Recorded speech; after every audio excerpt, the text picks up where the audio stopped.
ఎందుకు మాట్లాడదు BRS party అంటే అందులో ఒక గుంటనక్క ఉంటాడు. ఆయన పరిస్థితి ఏంటంటే మొత్తం ఆంధ్రోలతోని వ్యాపారాలు. ఇయాలటికి కూడా నేను ఛాలెంజ్ చేసి చెప్తున్నా, ఏదైతే మనం ఫీజులు తక్కువ వేస్తలేరని కార్పొరేట్ విద్యా సంస్థలు వచ్చి మనల్ని దోపిడీ చేస్తున్నాయని చెప్తున్నామో, ఆ నారాయణకు చైతన్యకు మొత్తం కూడా ఈ గుంటనక్కనే పాలు వస్తుంది. ఇయాలటి కూడా కంప్లీట్ గా పాల వ్యాపారం ఉన్నది.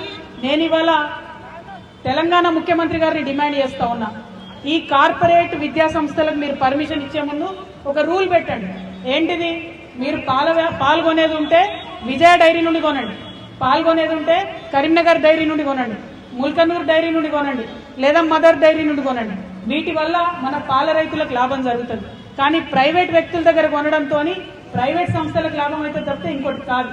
ఖచ్చితంగా పెద్ద హాస్పిటల్స్ ఉన్నాయి, యశోద ఉన్నది, కిమ్స్ ఉన్నాయి, వీళ్ళందరూ కూడా విజయ డైరీ దగ్గరనే పాల్గొనాలని ఒక జీవో తీసుకురండి. ఎందుకంటే ముఖ్యమంత్రి మేము మొన్నటి నుంచి అడుగుతున్నాం, ఫీజులు నియంత్రించండి, ఫీజులు తగ్గించండి అంటే ఇంతవరకు ఆయన మాట్లాడతలేడు. కాబట్టి నారాయణ, చైతన్య, ఈ హాస్పిటల్స్, ఈ మల్లారెడ్డి యూనివర్సిటీలు, వేల మంది స్టూడెంట్స్ ఉన్నటువంటి అందరూ కూడా విజయ డైరీ దగ్గర పాల్గొనాలనే ఆర్డర్ తేవాలని చెప్పి ముఖ్యమంత్రి గారిని నేను డిమాండ్ చేస్తున్నాను.